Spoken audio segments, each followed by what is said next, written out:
بسم اللہ الرحمن الرحیم۔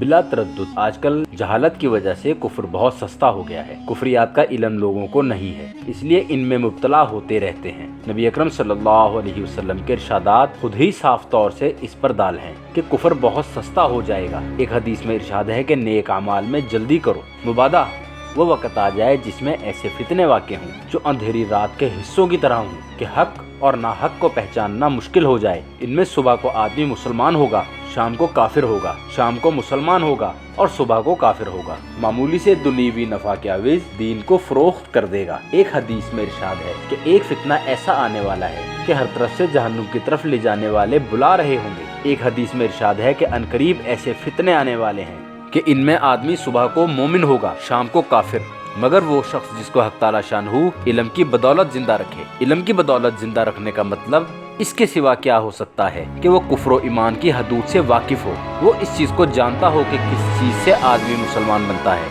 اور کس بات سے کافر ہو جاتا ہے۔ ایک دوسری حدیث میں وارد ہے کہ قیامت کے قریب ایسے سخت اور پریشان کن فتنے ہوں گے جیسا اندھیری رات کے ٹکڑے۔ صبح کو آدمی ان میں مسلمان ہوگا، شام کو کافر، شام کو مسلمان ہوگا، صبح کو کافر۔ ان میں بیٹھنے والا آدمی کھڑے ہونے والے سے بہتر ہے اور کھڑے ہونے والا چلنے والے سے بہتر ہے۔ اس وقت اپنے گھروں کے ٹاٹ بن جانا، یعنی ٹاٹ کی طرح گھر کے ایک کونے میں پڑے رہنا۔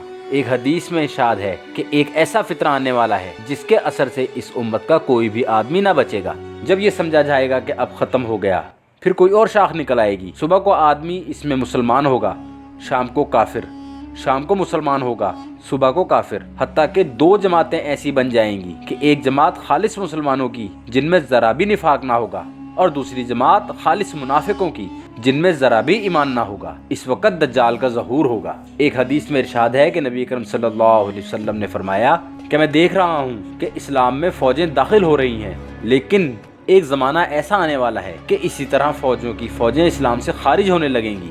آخر یہ کفر کی ازرانی مولویوں کی پیدا کی ہوئی تو نہیں ہے، یہ تو صاحب شریعت علیہ الصلوۃ والسلام خود ہی ارشاد فرما گئے۔ ایسی صورت و حالت میں کیا یہ ضروری نہیں کہ دین کے اسباب میں نہایت احتیاط سے کام لیا جائے؟ محض یہ کہہ دینے سے کہ فلاں جماعت کو کافر کہتی ہے، فلاں جماعت کو کافر کہتی ہے، اس لیے اب کسی کا بھی اعتبار نہیں، ذمہ داری ساقط نہیں ہوتی، بلکہ غور سے دیکھا جائے تو اس صورت میں ذمہ داری اور زیادہ بڑھ جاتی ہے، اس لیے کہ اس حالت میں خود اپنے اوپر یہ ذمہ داری عائد ہوتی ہے کہ جن وجوہ سے ایک جماعت دوسری جماعت کو کافر کہتی ہے، ان وجوہ کو علم دین سے تحقیق کیا جائے کہ ان امور سے واقعی میں کفر ہو جاتا ہے یا نہیں۔ اگر واقعی میں کفر ہوتا ہے تو ان سے اپنے آپ کو اور دوسروں کو بچانا خود اپنی ذمہ داری بن جاتی ہے۔ صرف کوئی مزاحیہ فکرہ کہہ دینے سے یا اس بات کے کہہ دینے سے کہ آج کل کفر بہت سستا ہے خلاصی نہیں ہوتی۔ جس امر کے متعلق نبی اکرم صلی اللہ علیہ وسلم کا کوئی حتمی فیصلہ نافذ ہو چکا ہے، اس کے انکار کرنے سے یا اس کا مذاق اڑانے سے اور استہزاء کرنے سے دین جیسا باقی رہ سکتا ہے؟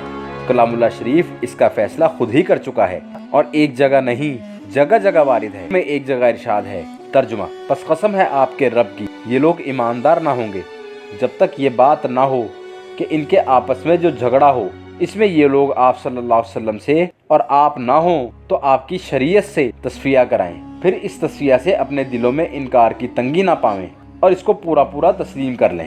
نبی اکرم صلی اللہ علیہ وسلم کا متعدد احادیث میں ارشاد ہے کہ تم میں سے کوئی شخص بھی اس وقت تک مسلمان نہیں ہو سکتا جب تک کہ اس کی دلی خواہش اس چیز کے تابع نہ ہو جو میں لے کر آیا ہوں۔ حق تعالی شانہ کا ارشاد ہے، سورہ آل عمران، ترجمہ: آپ لوگوں سے فرما دیجئے کہ اگر تم خدا تعالیٰ سے محبت رکھتے ہو تو تم میرا اتباع کرو، کیونکہ میں خاص اسی تعلیم کے لیے مبعوث ہوا ہوں۔ جب ایسا کرو گے تو حق تعالی شانہ تم سے محبت کرنے لگیں گے اور تمہارے سب گناہوں کو معاف کر دیں گے۔ اللہ تعالیٰ بڑے معاف کرنے والے، بڑے عنایت فرمانے والے ہیں۔ اور آپ یہ بھی فرما دیجئے کہ تم اطاعت کیا کرو اللہ کی اور رسول کی۔ پھر اس پر بھی اگر وہ لوگ آپ کی اطاعت سے کہ ادنا اس کا اعتقاد رسالت ہے اعراض کریں تو وہ لوگ سن رکھیں کہ اللہ تعالیٰ کافروں سے محبت نہیں رکھتے۔ نبی کریم صلی اللہ علیہ وسلم کا ارشاد ہے کہ میں تم میں سے کسی ایک کو بھی ایسا نہ پاؤں کہ اپنی مسند پر تکیہ لگائے بیٹھا ہو اور اس کے پاس میرا کوئی حکم پہنچے جس کے کرنے کا میں نے حکم دیا ہو یا نہ کرنے کا، اور یہ وہ کہہ دے کہ ہم نہیں جانتے، ہم تو جو قرآن شریف میں ہوگا اسی پر عمل کریں گے۔ اس قسم کا مضمون کئی احادیث میں آیا ہے جس میں ان لوگوں پر رد کیا گیا ہے جو کہتے ہیں کہ عمل کے لیے صرف قرآن شریف کافی ہے۔ ایک حدیث میں ارشاد ہے کہ مجھ کو قرآن شریف دیا گیا ہے اور اس جیسے دوسرے احکام بھی دیے گئے ہیں۔ عنقریب ایسا زمانہ آنے والا ہے کہ ایک شکم سیر آدمی اپنی مسند پر بیٹھ کر کہے گا کہ بس عمل کے لیے اس قرآن شریف کو پکڑ لو، جو اس میں حلال ہے اس کو حلال سمجھو اور جو اس میں حرام ہے اس کو حرام سمجھو، حالانکہ اللہ کے رسول صلی اللہ علیہ وسلم کی حرام کی ہوئی چیز ایسی ہی ہے جیسا کہ اللہ کی حرام کی ہوئی چیز ہے۔ ان حدیثوں میں شکم سیر اور مسند پر بیٹھنے کا ذکر اس لیے کیا گیا ہے کہ ایسے لغو اقوال پیسہ ہی سے نظر آتے ہیں۔ 4 پیسے پاس ہوں تو دین میں اصلاح کی تجویزیں خوب سمجھ میں آتی ہیں اور غربت میں ایسی باتیں دل میں بھی نہیں آتی۔ اللہ کا خوف غالب رہتا ہے۔ حضرت ابن عمر رضی اللہ تعالیٰ عنہ سے کسی نے پوچھا کہ ہم حضر کی نماز اور خوف کی نماز تو قرآن شریف میں پاتے ہیں لیکن سفر کی نماز قرآن شریف میں نہیں پاتے۔ انہوں نے فرمایا بھتیجے، اللہ جل شانہ نے محمد صلی اللہ علیہ وسلم کو نبی بنا کر بھیجا اور ہم کچھ نہیں جانتے تھے، اس لیے جو ہم نے ان کو کرتے دیکھا وہی کرتے رہیں گے۔ حضرت عمر رضی اللہ تعالیٰ عنہ کا ارشاد ہے کہ لوگ تم سے قرآن شریف کی آیتوں سے جھگڑا کریں گے تو احادیث سے ان کو جواب دینا کہ احادیث والے کتاب اللہ سے زیادہ واقف ہیں۔ امام ظہری جو اکابر علماء سے ہیں اور مشہور تابعی ہیں فرماتے ہیں کہ میں نے اپنے سے پہلے علماء یعنی صحابہ کرام رضی اللہ تعالیٰ عنہ سے سنا کہ سنت یعنی حضور صلی اللہ علیہ وسلم کا طریقہ مضبوط پکڑنے میں نجات ہے اور علم بہت جلد اٹھ جانے والا ہے۔ علم کی قوت میں دین اور دنیا کا ثبات ہے اور علم کے جاتے رہنے میں اس کی سب سے زیادہ اذاعت ہے۔ عبداللہ دلیمی جو بڑے تابعی ہیں اور بعض نے ان کو صحابی بھی بتایا ہے فرماتے ہیں کہ مجھے اکابر سے یہ بات پہنچی ہے کہ دین کے جانے کی ابتدا سنت کے چھوٹنے سے ہوگی۔ ایک ایک سنت اس طرح چھوڑی جائے گی جیسا کہ رسی کا ایک ایک بل اتارا جاتا ہے۔ حضرت سعید بن خبیر نے ایک مرتبہ ایک حدیث بیان کی۔ کسی نے عرض کیا کہ یہ حدیث قرآن پاک کی فلاں آیت کے خلاف ہے۔ انہوں نے فرمایا کہ میں حضور صلی اللہ علیہ وسلم کا ارشاد نقل کرتا ہوں، تو اس کا قرآن سے مقابلہ کرتا ہے۔ نبی کریم صلی اللہ علیہ وسلم قرآن کے مطلب کو زیادہ سمجھنے والے تھے۔ حق سبحانہ و تقدس کا ارشاد ہے، سورہ النساء ترجمہ، اور جو شخص اللہ اور رسول کا کہنا نہ مانے گا اور بالکل ہی اس کے ضابطوں سے نکل جائے گا یعنی پابندی کو ضروری نہ سمجھے گا اور یہ حالت کفر کی ہے، اس کو دوزخ کی آگ میں داخل کریں گے اس طرح کہ اس میں ہمیشہ رہے گا اور اس کو ایسی سزا ہوگی جس میں ذلت بھی ہے۔